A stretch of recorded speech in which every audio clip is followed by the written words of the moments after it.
Now, we will start with our Q&A panel session, so if we could have our esteemed presenters come up here, and Father Greanias from Kankakee and his contingent that he brought with us, which is so nice. He will conduct this Q&A, I'm sure, very masterfully. So boys and girls, we intend this to be a very freewheeling conversation. We're going to have an hour to ask questions and get good answers. Before we start, well, as we start, I'm going to ask two specific questions of the members of the panel. I've already warned them what they are, and they're going to give us answers to those two questions. So the first question is, many of us, when we sit down after giving a public talk, we say, oh, I forgot to say that, or I wonder if I got my message across, or I missed the boat. So I'm going to ask you, what would you add to what you said? What would you emphasize or re-emphasize from your presentation today after having thought about it for a while? Father, I'll start with you. I appreciate you giving me a heads up on this question, and I really don't have anything to add. We took more than our allotted time, so I think we were able to cover everything. I don't know if my esteemed colleague would agree with that. I've been trying to think if there's anything that I would want to add. Apart from, golly, what a blessed moment it was. And George Mathewes was encouraging me to turn this into a book, so maybe it wouldn't be that hard to make it just a little short, self-published book, but it would spread the idea. It would spread the whole concept of why we have an OCL and what our goal is, and maybe spark people around the country to look around and say, what about that parish over there? They're small, we're small. Why don't we get together? That would be wonderful. I think thank you, George. It was a good idea. Father, thank you very much for this question, because it's actually my problem. I always, in hindsight, remember, I should have said this. So two things. In my presentation, I talked several times about people being excited with their parishes, sparking vitality.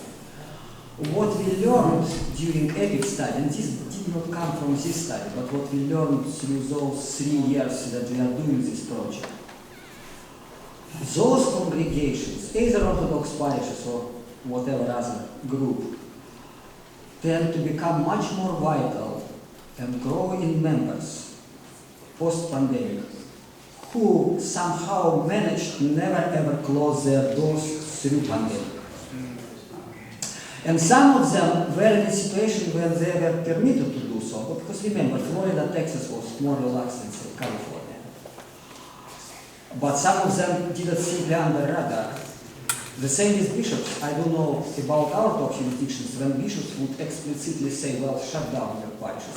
Yet there is always some fathers who do not all. So I'm not saying it's good or bad. What I'm saying, what we learned, those parishes who stayed regardless, they somehow absorbed new members, their old members became more excited even than pre-pandemic, etc., etc. That's the first comment. And second was something which came up in your presentation, because one of the very important questions that you posed was how to bring back young people to our church, right? What we also learned from the studies, it is hopeless project. You cannot bring back young people. You can recruit new ones, but those who are out, forgot about it, yeah, right? You need to look for new ones. Just don't be nostalgic for older ones. Look for new stuff. That's it. That's kind of heartbreaking. I'm sorry that people have to lose a whole generation of their children and grandchildren. But as you say, that's let's face facts. I think one of the questions I always get is, what do we do if there's a ROCOR or Moscow Patriarchate parish near us? So all of the,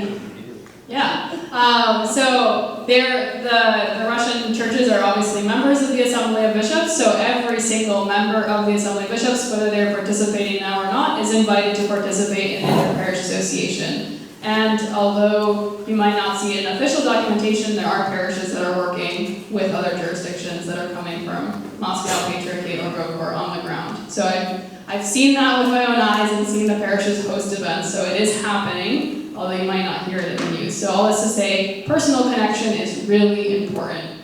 And then in that similar vein, what about Oriental Orthodox churches? And so although they are not members of the assembly, obviously, this is the Eastern Orthodox hierarchs, they're encouraging parishes to work with them in that kind of external ministry piece. So how can we do more in our community with our Oriental brothers and sisters? And just a short story, actually, in the airport, when I was coming to Indianapolis, I ran into a Coptic priest in the airport, and he was telling me he's from Jacksonville, and they actually, his community and the Armenians all participate in the Sunday Orthodoxy Vespers. Obviously, they don't serve, but they were there holding the icons. So I was like, thank you, Father, I can use that now in my presentations. So just a note on that this is happening and this is what we're encouraging. Could I add something?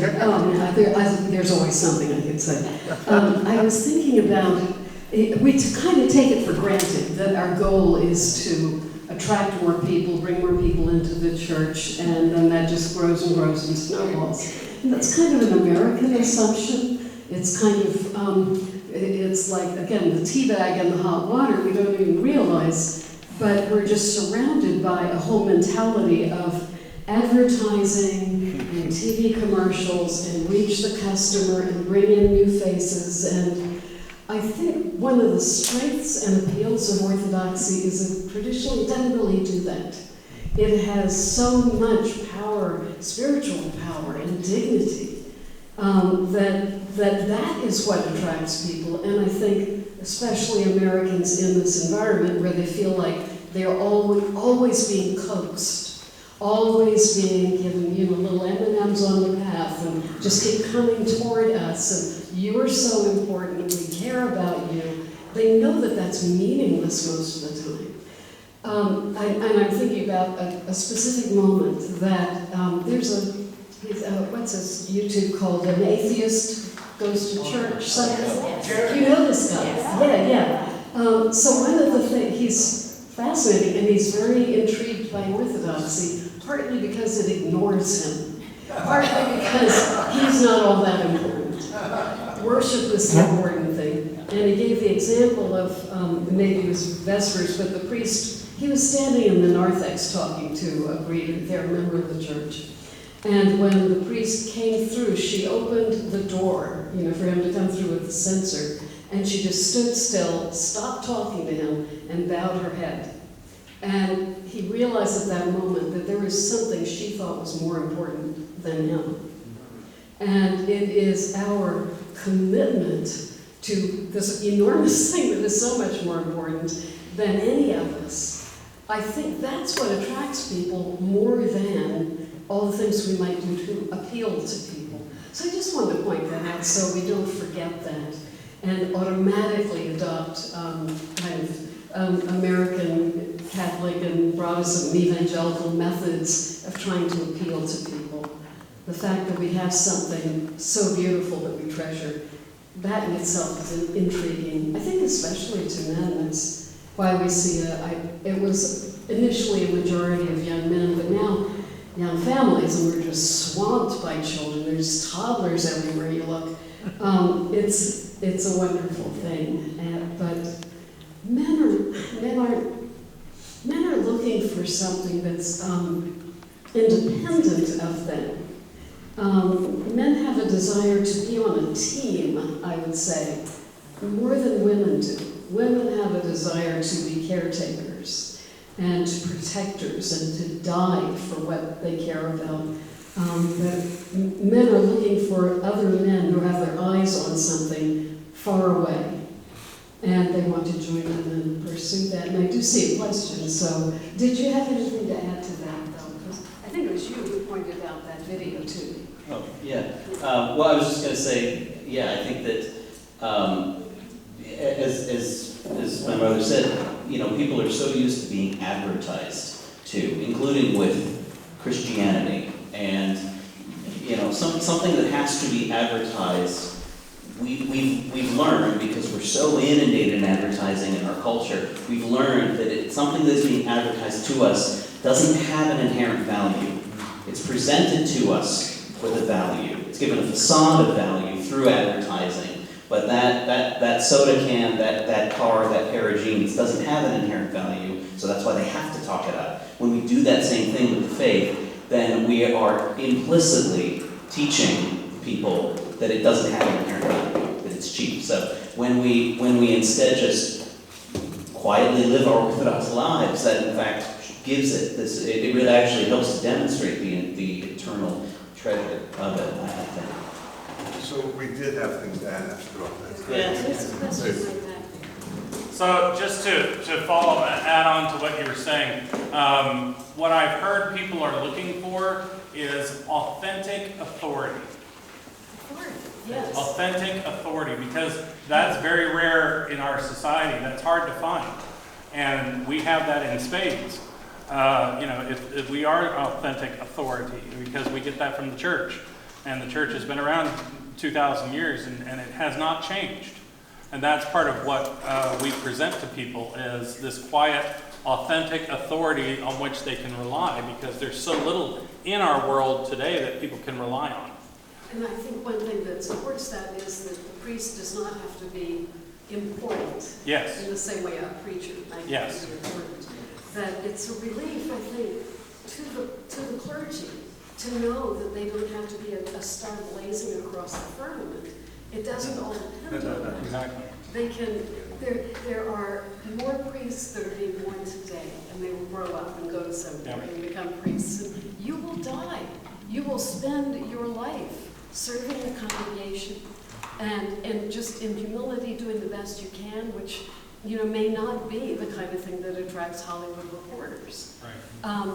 To be free to be small, I think that is such a gift that Orthodoxy can give to people, that you don't have to be shooting for the stars all the time. You are free to be just a small person that God loves, doing the small things that God has given you to do. That is such a belief. So, yeah, I think that's one of the things we have going for us. We have a second question to ask, and then we'll have a free-wheeling conversation. I thought before we get to the second question, I would add to what we heard this morning, what we've just talked about. The GOA is not as monolithic as it might have sounded today.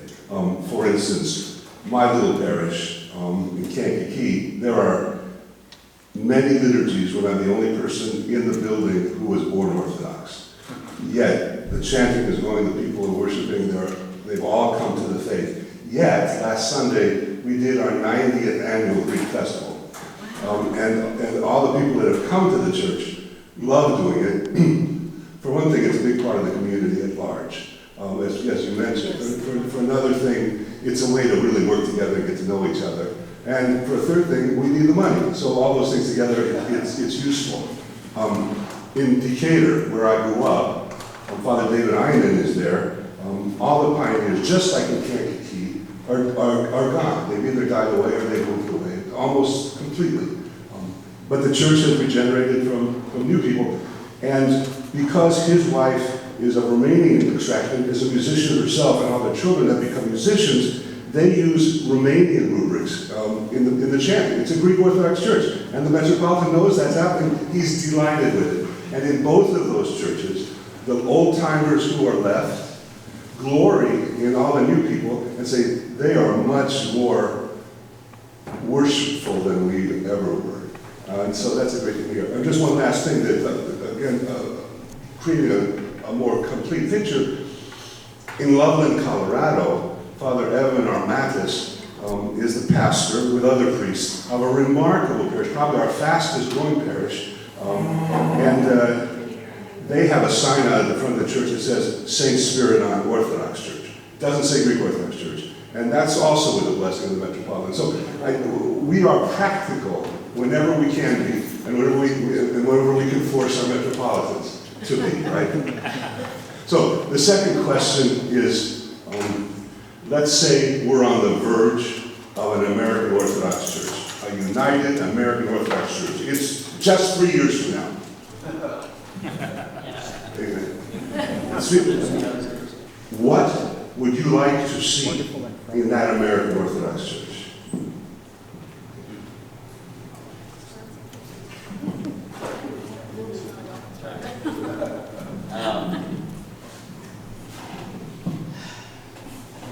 Does anyone have an immediate answer? Yeah. I always have an immediate answer. I think think one thing we want to see is a lot of individual piety and devotion inside the people who come to worship on Sunday.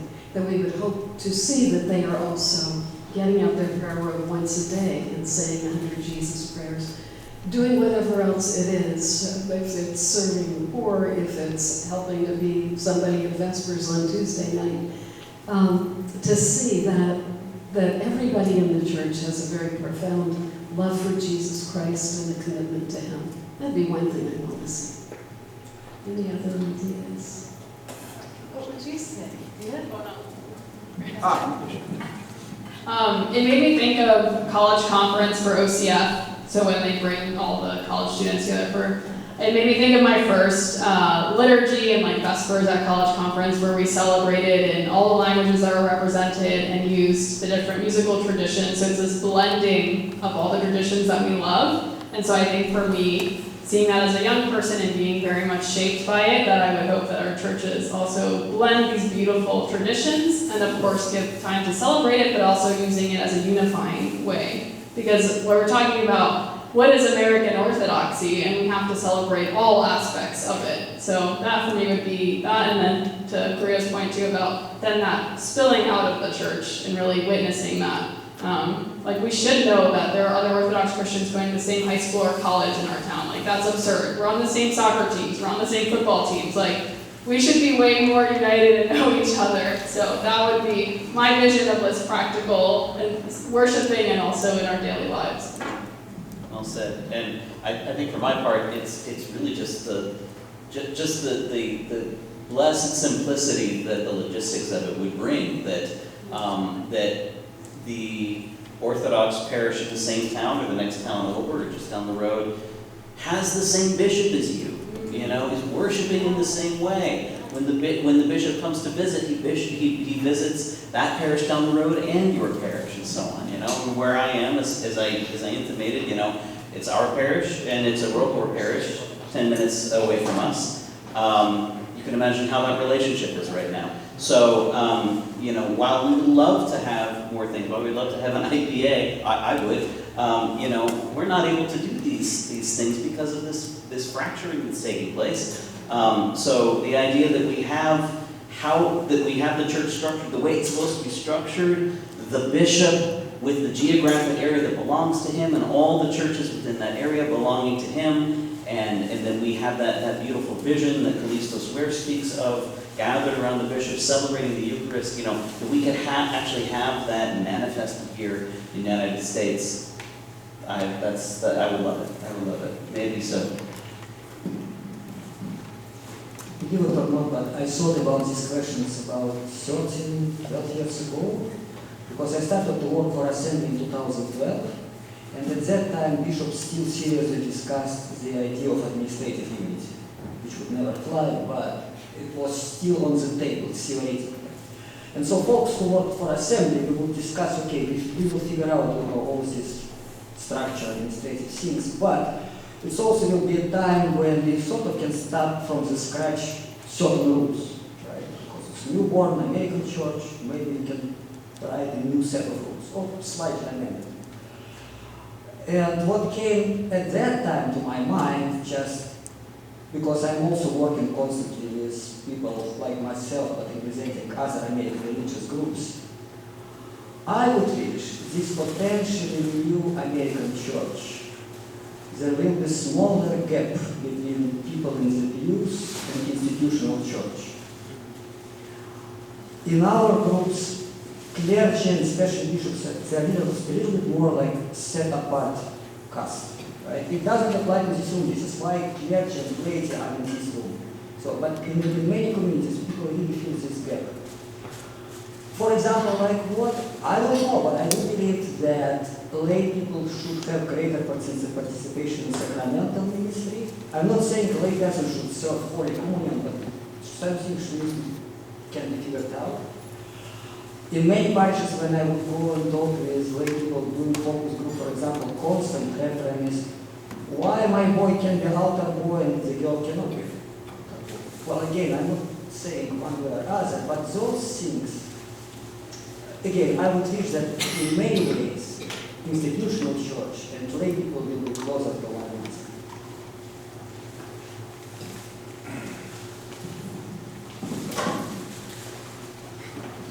I think I have a pretty strong voice, so I don't know what people's heads up. Thank you, Father. So, Alexei, that's a great point. So I want to follow up on that, and this is to the entire panel. I think in America, we're Orthodox in America, there's a undercurrent of congregationalism. The sense that we as laity, quote unquote, own our parish, we founded our parish, that's why there was resistance with the Holy Trinity as well. And there's a sense that because we've invested the resources, we should have something to do with it. And who is this bishop telling us 1,000 miles away what we need to do with it? So one, how do we healthily incorporate that congregational spirit into American Orthodox? Because we can't get rid of it. That's part of who we are. That's part of our history. And then second of all, and you can answer either question, how does the laity participate in the conversation around regularizing? So we talked about regularizing shared ministries. What about in terms of canonical practices? Because everybody knows, it's an open secret, there are very different practices in some cases in certain parts of canonical life of the church. So what's the laity's role be in having that conversation and addressing our clergy and their hierarchs? I'll start off by saying the OCL position on the 2,000 or so churches that would be founded when we have an American Orthodox Church is that they would not be homogeneous. We've always emphasized that there is a certain amount of individuality among the parishes, partly from the way they were founded and how they grew up. But further than that, I won't go right now. Anyway? Definitely not an entire answer because you posed huge question. Yeah. We can devote next OCL meeting next year just in that. But just two things which came to my mind as immediate response. I think in this country we have quite a number of bishops who do realize that their parishes, because dioceses are geographically are very big, right? There are different states and each state has unique local culture, right? Some are more liberal, some are more conservative, whatever labels you put on them. And so there are quite a few Orthodox bishops in this country, I'm not going by name, I'm just saying, that they are smart enough to say, okay, this parish exists in a different cultural context than this one. So I should allow for a little bit more this versus that. That's number one. It's a sort of good for parish, not so good for institutional church. You know, in America, people often speak about religious marketplace, right? People have huge selections of places to go. Well, we have small Orthodox marketplace. And we do know examples when people who don't feel like fitting in too liberal OCA parish would work across the door because there is more conservative Roman parish. And sometimes the whole parishes with clergy go different ways. So we have choices even within Orthodox marketplace. I was going to say, so if we had this united church, would we not have those choices anymore? Would it all be homogenized? This is why by the time we will design this united American church, probably everyone's voice should be heard, from smaller jurisdictions to bigger ones. So, but that's all speculations. Yeah. Yeah. Not that. The congregational spirit, I don't know, it's a good question, but I think that's something to explore. I think also, as mentioned earlier, this tension of parishes growing, but also those that are closing and merging. So that to your story, Father. How do you live in this tension? I'm not sure exactly what canonical practices you were mentioning, just like a snippet to share. Let's say the reception of converts. Okay. That's a very tangible example. I know, as eminence could probably speak more to this. I believe this is going to be a topic at the Assembly of Bishops meeting in November, or the amount of converts coming in, so the body is going to listen to His Eminence Metropolitan Sapa on this topic and make some decisions. So you can all pray for the hierarchs in the next month. But just something from an IPA perspective, what we've been realizing that was mentioned, just like serving together across jurisdictions, and something I'll probably bring to the Assembly of Bishops in November too, is that if the bishops it's a new area, for example, example, in Manhattan, we need to create some kind of structure or rubric where they're working with the hierarchs to make sure that the clergy know where can they serve, what are the blessings, what rubric do we use, et cetera, et cetera, et cetera. So all this to say, like, we're starting this conversation of what does it look like to make it a little bit easier to just simply serve together, and happy to hear ideas. I know I was talking to Atlanta, and like, they'll use the rubric of the parish that they were visiting, for example, but they have the blessing of the bishop and of a blanket blessing. So we're just trying to figure out what that looks like. So I don't know if that answers necessarily, but something we're thinking about and trying to figure out. And I think as Father Nick led up by saying, it should not be homogenous. Like we have a certain kind of internal central monolith of our faith, but beyond that, and really owing to the indomitable strength of that we can attach a variety of practices and so on onto that. So that absolutely it should be an element of this type of development of a unified American Orthodox Church should be the response of the laity. Say, this is what is part of our local culture, this is what has worked for us in our parish, and so on. As far as canonical elements, well, obviously the canons, as we should all remember, are placed in the hands of the bishops. They're not self-interpretive, and they need to be given to the bishops and to a lesser extent the clergy, to apply. So that is to say, the really, really important questions, it's obviously not important, but extremely important questions like how converts are received in. Well, we can leave that to those beyond our pay grade to do that. And the differences in scale and in the type of authority between us and the Catholic confession are huge. But we can learn a little bit from the 1960s, from where the Vatican II Council changed so much of the way of worship of Catholics around the world, especially Catholics in America, especially in a place like Chicago, where all of a sudden, where everyone, you could close your eyes and you wouldn't know in what church you were because it was all in Latin, it was all done in some. All of a sudden in Chicago they had to have Mexican parishes and Polish parishes because that's what the people needed at the time, and they had permission now to liturgize in those languages. I sang in a Polish church in the northwest side of Chicago in 1968, and I thought I was walking into Krakow. It was really quite something. Go ahead. Just as an example, coming back to your question, if you would create a uniform church, how to accommodate those special cultural or whatever liturgical diversities. One of the ideas which we were discussing when we were thinking about administratively unified church, one of my ideas was, which actually was sort of accepted theoretically if we would have unified church. I said, okay, we can still have territorial dioceses, right? Redesign bishops, just by territory. But we can have vicariates. Vicariates accommodating special needs, exterritorial vicariates. So same parish really stuck to all calendar. Okay, we can create all calendarist vicariates, and these parishes would be in different dioceses, and they would still report to a local bishop, but by way of their belonging to all calendarist vicariate, they will be specifically permitted to use old calendar, right? Or they are specifically stuck to their ethnic background or to language of celebration. So you can create certain provisions, still one administratively united church, but certain.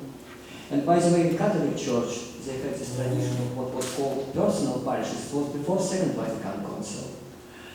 It was specifically, I think, Chicago and Philadelphia, where certain parishes were united with ethnic vicariates, and they were permitted to use some vernacular language. That is in an article, I think I can send you reference. So even before Second Vatican Council, Catholic bishops were smart enough in this country to not force those super ethnic parishes into channel. In our OCL conversations, we often say, when we talk about when we're having an American church, we'll be making mistakes, but at least the mistakes will be our own. I was thinking, or the Western Rite churches, parishes. That's sort of like this vicariate you're talking about. It's sort of Yeah, it's beautiful. we should, of course, remember that while we conceive of this kind of unified American Orthodoxy, and it's an identity and worship practices and so on, you know, why are we thinking about that? Because the church should be ready to, it should be reflexive and responsive to wherever it exists. And that cuts both ways. So that means that, you know, if there is a particular place that continues to have a strong ethnic tie among its congregation, it should continue to serve that. Northeast Tennessee, it would be right and good for me to learn how to liturgize in Serbian, and for us to do some you know, settings in the music and so on. In fact, I'll give a real world example. I mentioned a real poor parish down the road from us. Well, about a year ago, there was a major crisis that happened in that parish, and it resulted, well, probably at this point, maybe 30 or 40 people from that congregation now coming to ours. A lot of the people that you saw in that parish photo at the end of my presentation. So it's been right and good for us to try to make them feel at home in our parish in some of these little ways. You know, yes, it's not the Greek practice to kiss the chalice after receiving, but you do it. Please come and do that if that's what you're familiar with. You know, you're at home here. Let's find some of your Slavic settings to sing in our liturgy, that kind of thing. Again, that's right and good for us to do. It cuts both ways.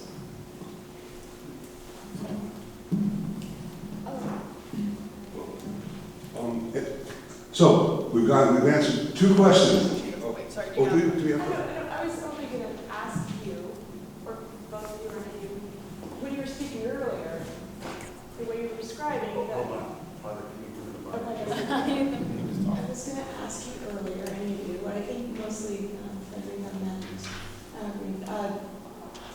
would you say, I don't want to put words in your mouth, but would it be to say, and anybody can comment on this, that we need to continue to be the church, to be authentic, and to be true, so that we don't need to try to find people. They will seek it, find it, they will come and see, and then they will find what they're looking for because we continue to be the true, authentic church. Would that be a way to say it? I think that's true, but I don't want to rule out seeking people. Of course. Yeah. We wouldn't want to rule out being evangelical and seeking people. But what I would hope is that every member of the church is considering the people they work with every day or sit in class with or whatever. That hopefully they're already doing that they notice somebody looks sad, they pray for them for a while, and then they try to sit next to them at lunch or something. Don't be like them is the message, and just keep our eyes focused on the Lord and the beauty and the power. That's what draws people. It should be what draws people. I know we draw a lot of people because they want to come to Orthodoxy, but they need to realize that what's drawing them really is the person of Jesus Christ and not Orthodoxy. It's like the golden setting for a beautiful sapphire, for a beautiful gem. Oh, I gotta stop talking. I go on and on. Oh, we love it. Something you were gonna add?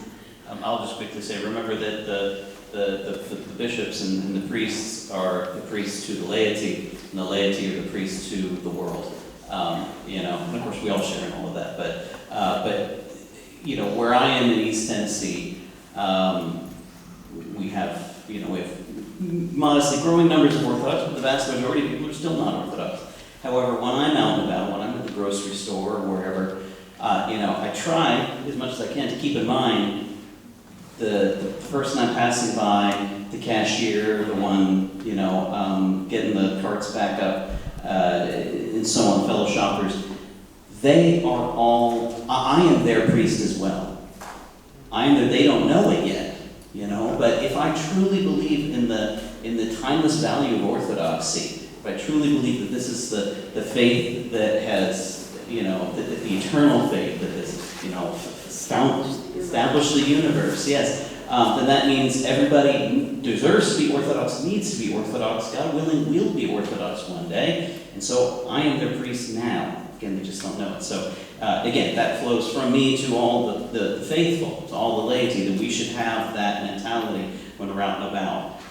So it's much less about the overt evangelizing, proselytizing. Not that that's bad, there's a time and place for it, but much more than that, it's about how we live our faith authentically in the midst of people. Stephen, I know everyone joins me, and I'm hoping that soon you find enough time to sit down and write your blueprint for what you're doing now. In the meantime, it occurred to me earlier, there are a couple of books by Father Mathewes in Colorado. Reclaiming the Great Commission is one of those, and Toolkit for Spiritual Growth. They're both they're simple, they're exalted, but they're also hands-on in ways we can approach building our personal faith and building our church community. So I commend those two books for you until Father Stephen's book is out. Please.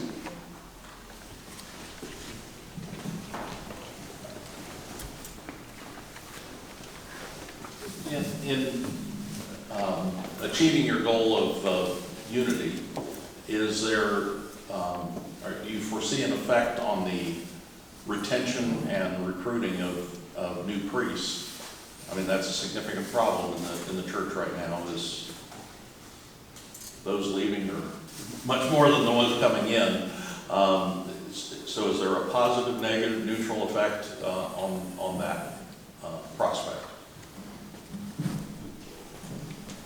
Oh, we're making you're getting your exercise running back and forth.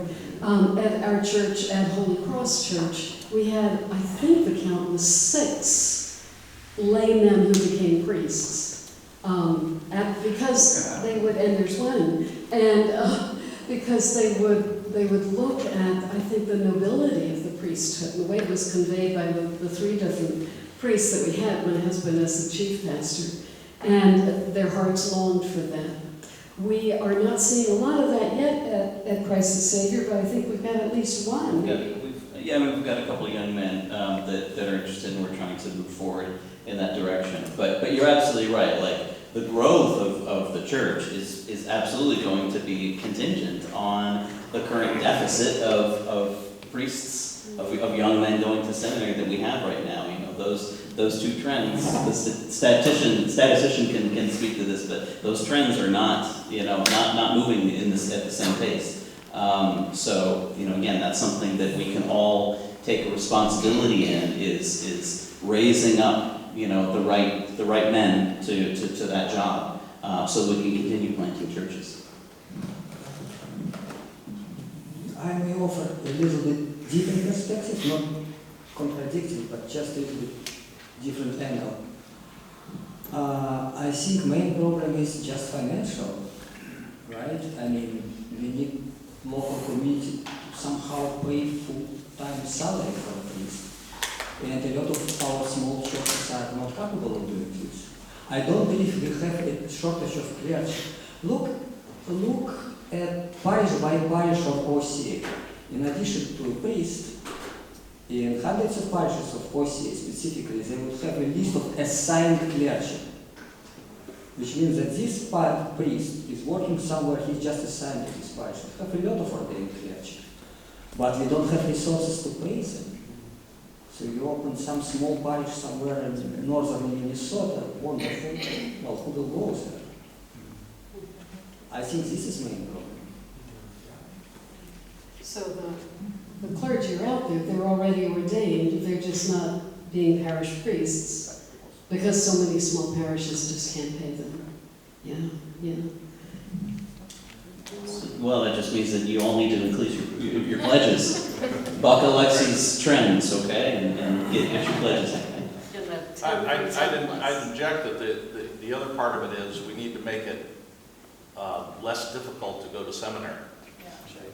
It's difficult for a young man to go to seminary and support himself through 3 years of school. You mean and many times with a family. Financially or otherwise? Financially, yes. Well, yes, absolutely, and increasingly so.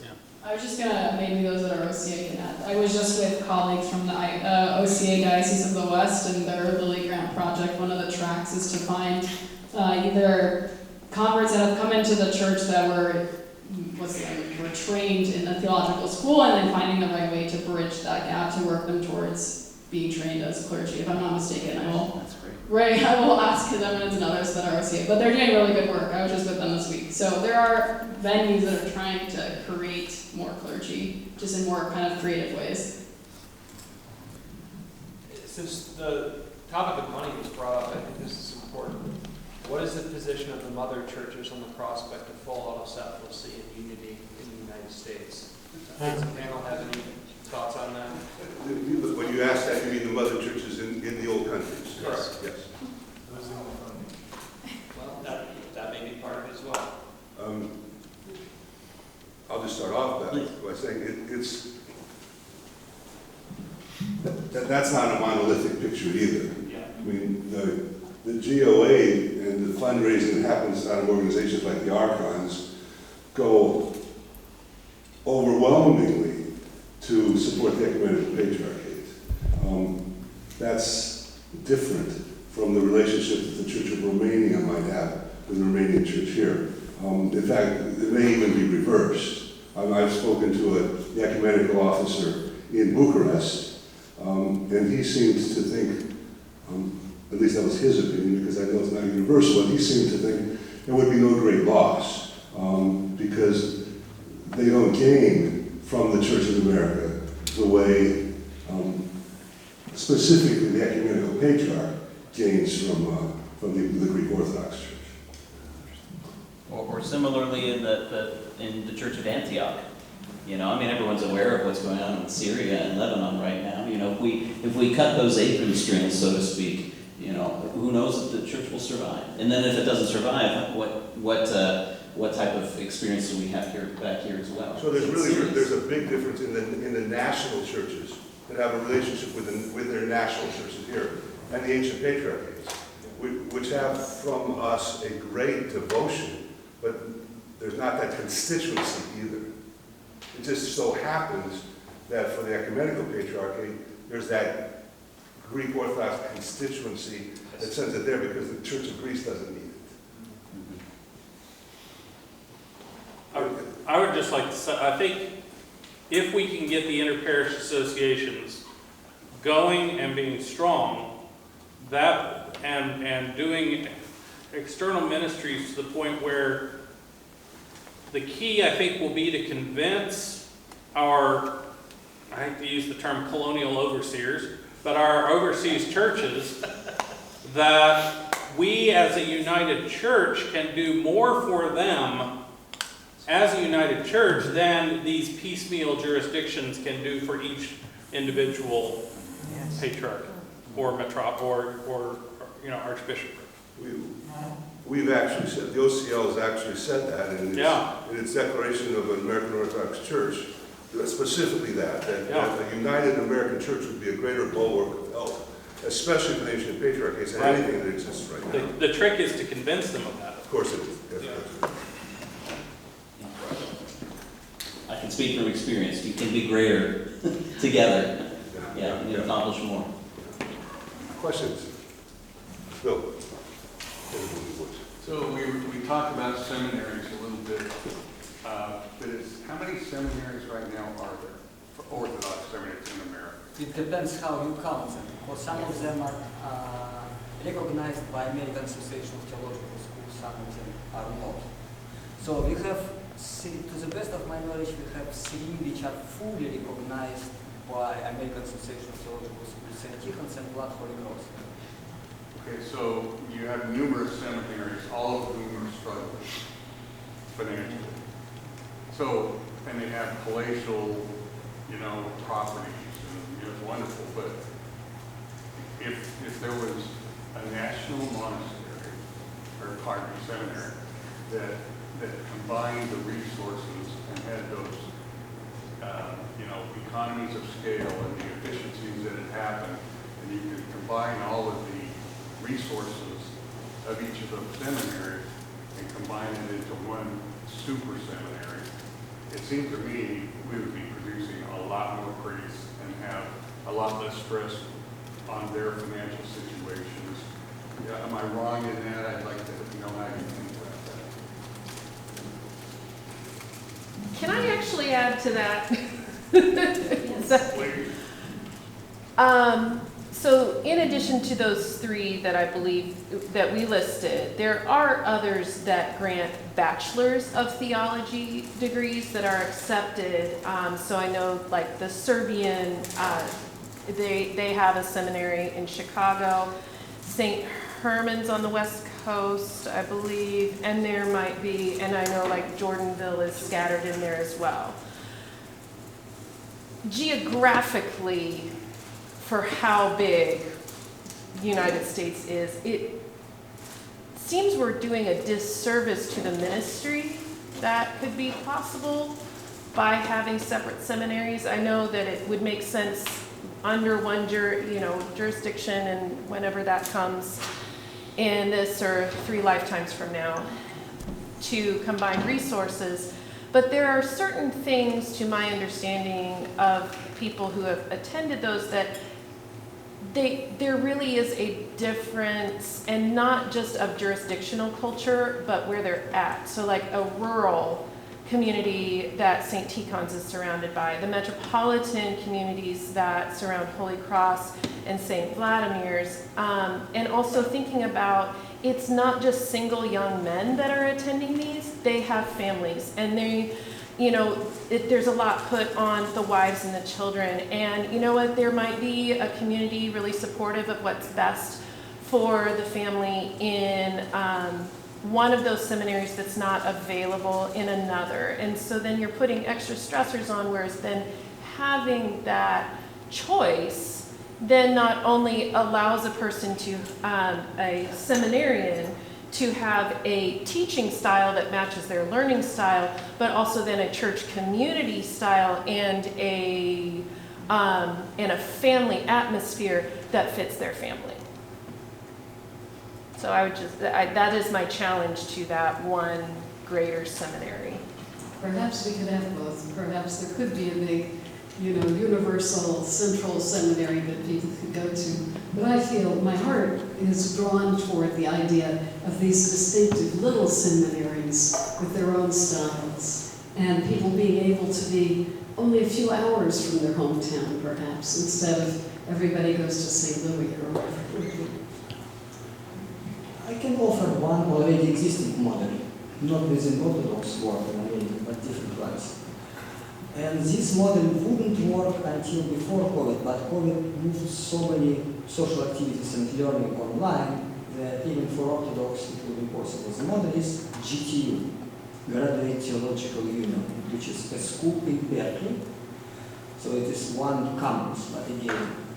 And GTU is consortium of several theological schools, but which share administrative resources and curricula. What it means, okay, you are enrolled in Pacific School of Religion, which is basically Pentecostal background, but you can take courses with Catholics, with Unitarians, with Orthodox, and it all goes towards your diploma. However, your final diploma is still issued by Pacific School of Religion. So each school keeps identity, but professors are exchangeable, right? Because a lot of courses are exactly the same. You can have the same library, okay, if you have different locations, But again, a lot of things are online. So look at GTU model, Graduate Theological Union. Something like this could be done for Orthodox. There's essentially satellite campuses, affiliated schools. Yeah. I think But that's- each is its own diploma. It's not one thing. Yes. Schools are still independent, but Yes. they are sharing the resources. Yes. So Bill, part of the answer to the question might be you'd have to balance the economies of scale versus too much centralization. We didn't finish answering, we didn't answer Frederica. I wanted to answer Gregory's question. We didn't really complete the answer about the Well, that's national. okay, I just figured we needed to move on. Well, the national churches, they're gonna object no matter what. Sure. I mean, I think that's it. And then Father Cox was gonna mention that as well. So, in addition to GTU, Boston Theological has a similar model where you can cross-enroll for classes. The other model that is coming on board now is the Antiochian House of Studies has now been accredited for a Master of Divinity degree. We are not yet, I know our Archdiocese is not yet recommending that be the primary course for a seminarian because it's still It's brand new.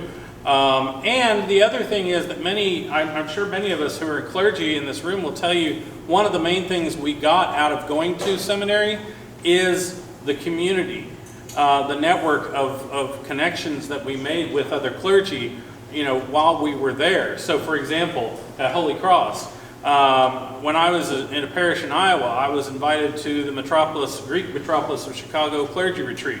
Well, I knew half the guys there. Why? Because they were fellow seminarians. So yeah, there's this push to move everything online, but yet then you miss that community aspect. So some kind of balance of that, I don't know. We'll see. Examiners. Yeah, please. Some years ago, the Holy Synod of the OCA, we had a commission to visit St. Vladimir's and St. Tikhon's in particular, to see if we couldn't unite them into a single seminary. And the bishops were, I believe, promoting, but the seminaries wanted their own identity. And so there are a number of seminaries besides those three. There's St. Herman's and St. Sophia for the Ukrainians and Johnstown. So there are a number of these that were established for particular reasons. For example, St. Herman's is in particular for the native clergy of Alaska. Subjectively, I would prefer to have one seminary. I don't care where it is, in a certain sense, because people are going to be coming from across the country anyway. And it would then unite the clergy themselves as brothers, because as it is now, sometimes I only can speak for one says, well, like Paul says, I'm from Paul, I'm from Christ, I'm from St. Tikhon's, I'm from Holy Cross. So you have that kind of separatism that I think that could be directed toward a different direction. So I personally, it's not, I don't speak for anybody else, myself, I would prefer to see a single seminary. And those little strange things that happen, sometimes they can be modified. For example, within a tradition, you have clergy themselves who have kind of made their own little, sometimes their own typique, independent of what they were taught. So somehow there has to be some kind of a unity of liturgical services without saying this is it only. And there are places for changes and for music and so forth. It shouldn't be that. So if we had a unified campus, you could have, as in Europe, then you have houses for different ethnic groups. That's what it's going to be, to learn their language and particularities. But I personally, I would prefer to see one seminary where there is a brotherhood of the clergy, unified, from which come then in the future the clergy and perhaps even the hierarchy. And then I go to the issue of I don't want an American church. I want a church in the United States. Canada is Canada, US is US, Mexico is Mexico. So I want the church that I serve, the Christ that I serve, to be one, not to be American, but to be Orthodox. So we don't fall into the pit of being Russian or Romanian or Greek or American, because the church is one, we say in the creed. And sometimes we forget that. We say this, I'm Russian Orthodox, I'm Romanian Orthodox, I'm American Orthodox. Yeah, well, we're Orthodox. So the church is in those places. So that's the issue of unity is to have a single synod, synodos, going the same way of all the bishops, is essential. Of blessed memory, Archbishop Peter of New York, he said, we may have Eucharistic intercommunion as one another, but it's incomplete. And in some way it's defective because there must be in one territory one synod. And the Eucharist is the unification of those faithful as one. You can't say, oh, we have communion with one another, that's enough. It is not. It's incomplete, and even it's a certain mark on the oneness of Christ. Christ was not divided, he was one. And so the church in the United States needs to have a single oneness, which is a single synod of bishops. We were going to ask you for a culminating statement, and I think you gave it to us. Oh, I can go on. No, I'm being Thank you all. The questions were great. The discussion was extraordinary. We're very grateful to all the speakers.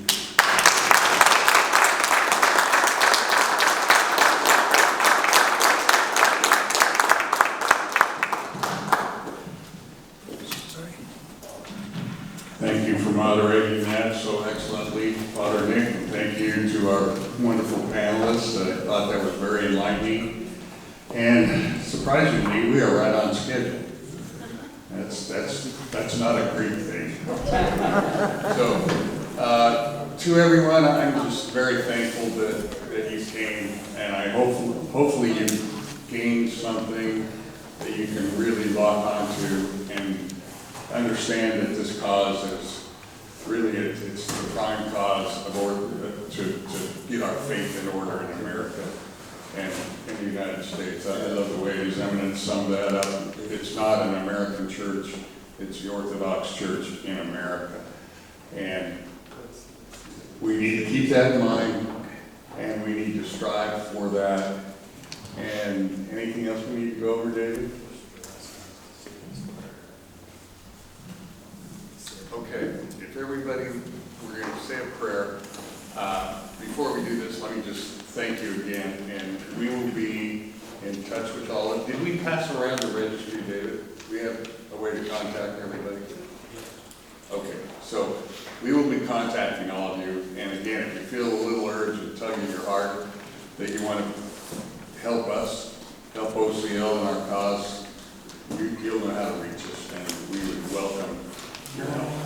So if you will all go to your program, and on page 5, prayer.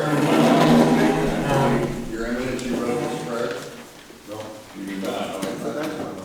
Yeah, it's a good one.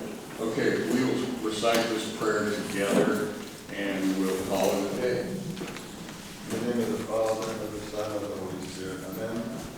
O all Holy Trinity, Father, Son, and Holy Spirit, we, your faithful children, beseech you to forgive us the sin and vices which is rooted in our hearts, our diocese, and our land.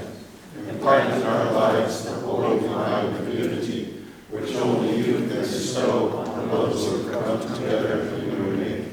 Enlighten us with your grace so that we may come to knowledge of your truth and move our hearts to respond with trust and total obedience to your divine will. Through the intercessions of God-inspired Holy Fathers of the First Ecumenical Council at Nicaea, who in harmony decreed that there should be one hierarch in each city, serving your faithful as a loving Father over his children, one shepherd over a united flock, we also praise your all-holy name. O Father, who was without beginning, O Son, who is eternal, and O Holy Spirit, the life creator, illuminate the way and guide us all to once again unite your holy church. Amen. Thank you all. God bless. Safe travel. And again, thank you to Father David and your beautiful parish. Your Eminence, thanks for having us again in your diocese. Vespers is at 6, if you can join us. At 6. At 6 p.m.